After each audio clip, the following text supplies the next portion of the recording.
Deux générations de MC shonen différents. Le genre Battle Shonen est célèbre pour ses thèmes d'héroïsme, d'amitié et d'amélioration de soi, parmi beaucoup d'autres.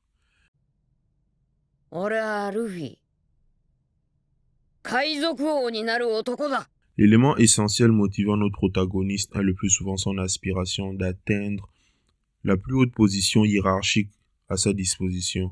Roi des mages, plus grand de tous les héros, vous l'aurez compris, ces jeunes garçons sont très ambitieux. Élément central des épopées de ces personnages, serait-ce la fin souvent justifiée à tout ce qu'ils ont eu à subir pour y atteindre? Comment est-ce que leur vie, comportement ont été affectés pour le meilleur ou pour le pire? Dans cette vidéo, on discutera de quels personnages atypiques du shonen manga, mais aussi de ceux qui ont subverti ce format. Le héros modèle. Naruto est l'un des personnages les plus iconiques de tous les temps, et sa caractérisation n'est pas méconnue de tous. Orphelin et victime de discrimination de la part de tous les villageois de Konoha, il a su forger une personnalité fière et qui ne recule devant rien dans le but de surpasser tout le monde, être le shinobi le plus reconnu, dont la position de Hokage en représente la fin. Objectif déjà atteint lors de l'arc Pain et cimente encore plus loin en devenant le 7e du nom à la fin de Shippuden. Qu'est-ce qui se passe après ça? Là est le plus important. Le time skip entre la fin de Shippuden et le début de Boruto a vu une évolution importante dans l'univers de Naruto. Les jeunes ninjas s'amusant avec leurs consoles portables sur le chemin vers l'académie, collectant des cartes à la Yu-Gi-Oh!, la présence des fast-food, etc. Bref, on pourrait dire que le monde de Boruto est une simulation de notre monde moderne. Pour revenir sur le cas de Naruto Uzumaki, il en souffre de cette modernisation. Pourtant, au poste le plus distingué de tout le village, Naruto travaille sans répit et passe ses journées épuisé par la paperasse comme un bon employé de bureau. La vie du côté de la maison n'est pas si facile également. Son travail l'empêche de passer du temps avec sa famille, l'empêchant d'assister à des événements importants, ce qui est un élément primordial dans la frustration de son fils, qui lui fait face à une crise d'adolescence. Pourtant, il a une superbe femme à ses côtés, 3 enfants qui peuvent profiter des privilèges d'être les enfants du Hokage. On ne peut pas dire que Naruto a atteint une vie de rêve.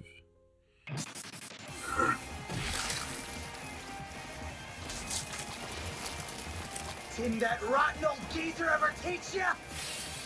He should know better than to trust what a hunter says! Should've gone for the legs, sucker!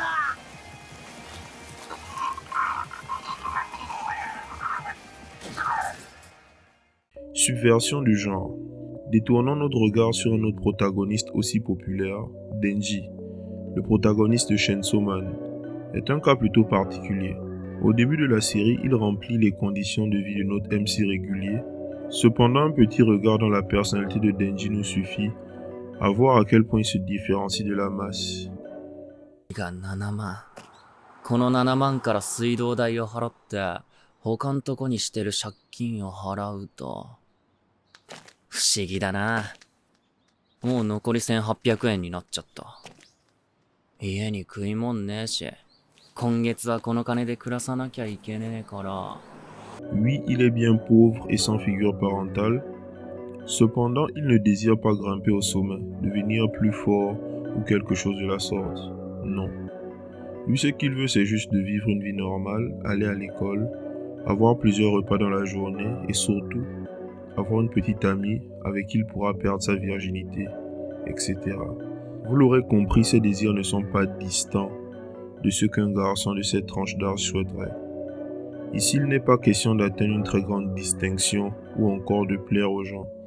Au cours du récit, il est enrôlé dans la sécurité publique et se voit mêlé à des combats de plus en plus violents. Au sortir de cette bataille, il ne cultive pas un désir de devenir plus fort ou une quelconque motivation. Il est resté le même garçon, plutôt étourdi, qui n'en a rien à branler.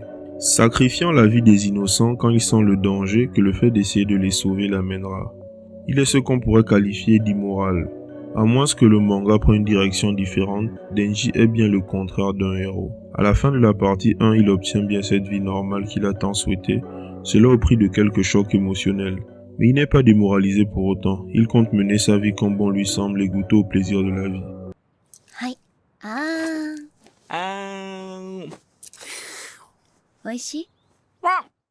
Ce côté alouf qu'il porte agit comme un élément autoprotecteur.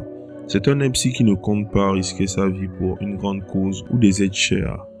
Avec le succès de Chainsaw Man, assisterons-nous à une nouvelle vague de MC, pas si horrible que ça, et plutôt terre à terre, reste à savoir.